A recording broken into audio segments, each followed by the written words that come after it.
আসসালামু আলাইকুম শিক্ষার্থীবৃন্দরা, আশা করছি সবাই ভালো আছেন। আমি আশরাফুল ইসলাম ইএলএর পক্ষ থেকে আপনাদের সবাইকে জানাচ্ছি স্বাগতম।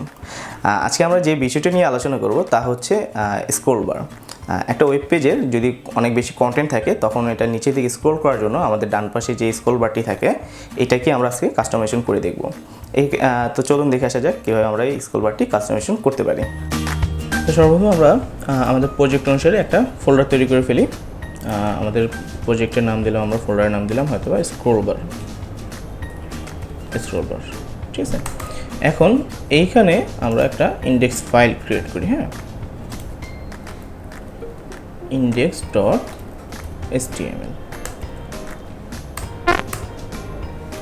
আচ্ছা, তো আমরা এই প্রজেক্টটা ব্র্যাকেটস ওপেন করি। ওকে, আমাদের এটা ব্র্যাকেটস ওপেন হয়ে গেছে।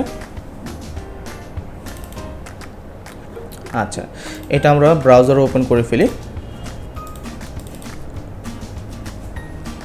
আচ্ছা, তো সর্বপ্রথম আমরা এডিট করার আগে বা আমাদের কাজ করার আগে আমরা একটু স্ক্রোলবার সম্পর্কে দেখে আসি যে স্ক্রোলবারটা জিনিসটা আসলে কীরকম হয়। হ্যাঁ, তো ধরেন আমরা এখানে যে কোনো একটা ইয়াতে যাই, ওয়েবসাইটে যাই বা ব্রাউজার থেকে ওয়েবসাইট সার্চ করলে আমাদের চলে আসবে। আমরা যদি google.com যাই তাও আমাদের একটা স্ক্রোলবার চলে আসবে। স্ক্রোলবার জিনিসটা কি, আমাদের ডান পাশে যে জিনিসটা থাকে, যে আমাদের যদি নিচে আরও কন্টেন্ট থাকে সেই কন্টেন্টগুলো দেখার জন্য যে জিনিসটা আমাদের ব্যবহার করা হয় এটাই স্ক্রোলবার। হ্যাঁ, তো এই যে এই জিনিসটা, তো এখন এই জিনিসটা আমরা কী করবো, এডিট করবো আমাদের ওয়েবসাইটে। তো আমাদের এখানে কোনো কিছু নাই, যেহেতু আমরা এখানে কোনো কন্টেন্ট লিখি নেই, সেই কারণে আমাদের এখানে কোনো কিছু আসেও নেই। তো আমরা যেটা করব তা হচ্ছে যে প্রথমে আমরা কি করি, আমাদের যে HTML স্ট্রাকচারটা আছে সেটা গঠন করে ফেলি। তো এটা নাম দিলাম আমি টাইটেল স্ক্রোলবার, ঠিক আছে। আচ্ছা, তো এখানে আমি একটা কি ট্যাগ দিই, পি ট্যাগ। এখানে লরেম 2000 দিয়ে দিলাম।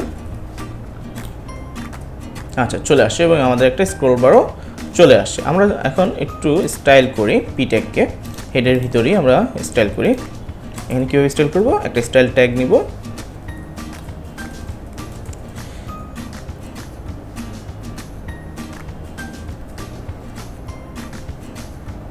সরি ভুল চাপ পড়ে গেছে। স্টাইল ট্যাগটা নিব। স্টাইল ট্যাগটার ভিতরে কী করব, এর ভিতরে যেটা করব তা হচ্ছে যে এই পি ট্যাগকে আমরা ধরেন ফন্ট সাইজ দিতে পারি, বা আমরা একে টেক্সট ট্রান্সফর্ম এবং প্যাডিং আমাদের যেটা দরকার হয়। আমাদের তেমন কোনো কিছু দরকার নেই, আমরা শুধু একটা প্যাডিং দিব। চারপাশে ধরেন 20 পিক্সেল প্যাডিং হবে এরকম, ঠিক আছে, এরকম একটা প্যাডিং হবে। এবং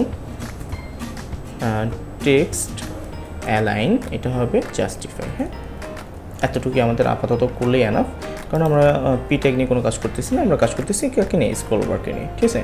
আচ্ছা, আমাদের এটা সুন্দরভাবে চলে আসছে।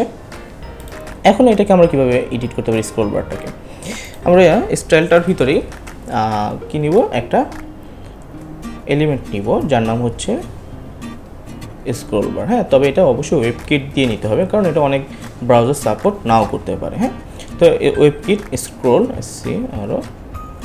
স্ক্রোলবার, হ্যাঁ, এর একটা উইথ দিই, আমরা উইথ দিলাম ধরেন 20 পিক্সেল। আমরা আউটপুটটা আগে দেখেছি যে এটা উইথটা দেওয়ার পরে এটার অবস্থাটা কী হয়। দেখেন উইথ দেওয়ার সাথে সাথে কী হলো, এটা চলে গেল।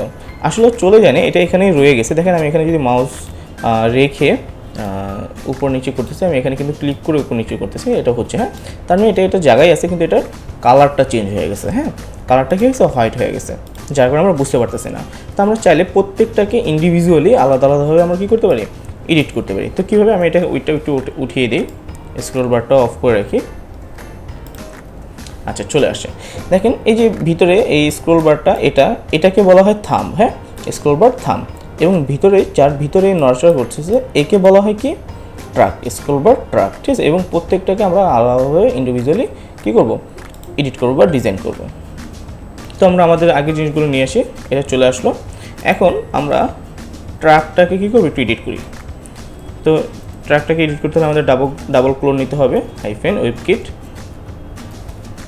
ঠিক আছে। এবং এরপর কী নেব, আমরা স্ক্রোলবার নেব, আবার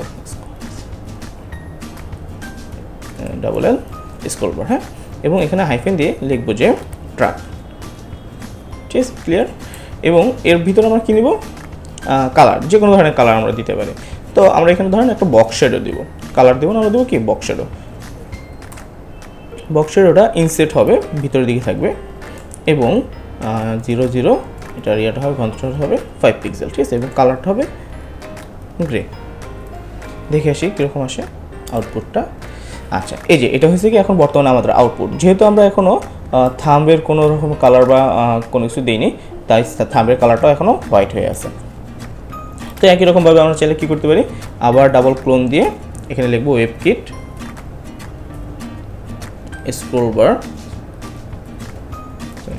স্ক্রোলবার হাইফেন, এখানে লিখবো কি থাম,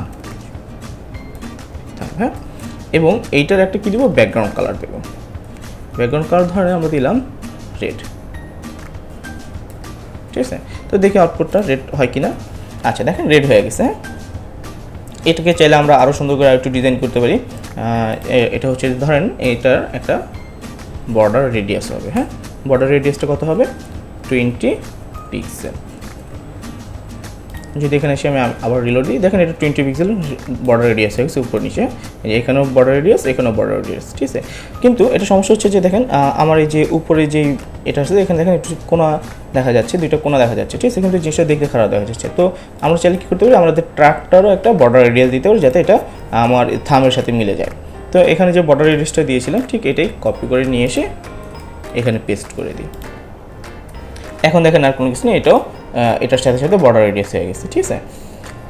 এভাবে আমরা চাইলে আমাদের কী করতে পারি, স্ক্রলবারটাকে বা থামটাকে বা আমাদের শুধু যেই ট্র্যাকটা আছে এইকেও আমরা আলাদা আলাদাভাবে ইন্ডিভিজুয়ালি কী করতে পারি, আমরা এডিট করতে পারি, ঠিক আছে। তো ছোট্ট জিনিস আরেকটা দেখা দিই, এটা হচ্ছে যে আপনার চাইলে এখানে হোভার করলেও কাজ করবে। ধরেন স্ক্রলবার থামে যখন আপনারা হোভার করবেন, তখন এর কালারটা চেঞ্জ হয়ে যাবে, ব্যাকগ্রাউন্ড কালারটা, কালার না কিন্তু, হ্যাঁ, ব্যাকগ্রাউন্ড কালার চেঞ্জ হয়ে যায়, কী হবে, ব্লু, ঠিক আছে। এখন আমি এটাকে হোভার করি, দেখেন হোভার করতেছি এবং এটা ব্লু হয়ে যাচ্ছে। তো আপনারা চাইলে আপনাদের যে প্রজেক্টগুলো থাকে তার যে ব্র্যান্ড কালারটা থাকে সাধারণত, সেই অনুযায়ী আপনারা এটা কালারটা চেঞ্জ করতে পারেন এবং আরও সুন্দর করে আপনাদের মন মতো এটাকে ডিজাইন করতে পারেন। তার হয়তো আমরা শেষ যে জিনিসটা বুঝতে পারলাম যে আমরা চাইলে ওয়েবকিট স্ক্রোলবারের মাধ্যমে আমরা আমাদের যে স্ক্রোলবারটা আছে আমাদের ওয়েবসাইটে তাকে এডিট করতে পারি। তো আজকে আমাদের ভিডিওটি দেখে নিলেন, আশা করছি আমাদের ভিডিওটি ভালো লেগেছে। যদি কোনো রকম প্রশ্ন থেকে থাকে আমাদের ভিডিও সম্পর্কে, অবশ্যই আমাদের কমেন্ট বক্সে কমেন্ট করবেন এবং আমাদের ইউটিউব ভিডিও সবসময় আগে পাওয়ার জন্য আমাদের সাবস্ক্রাইব বাটনে সাবস্ক্রাইব করে আমাদের সাথে থাকবেন।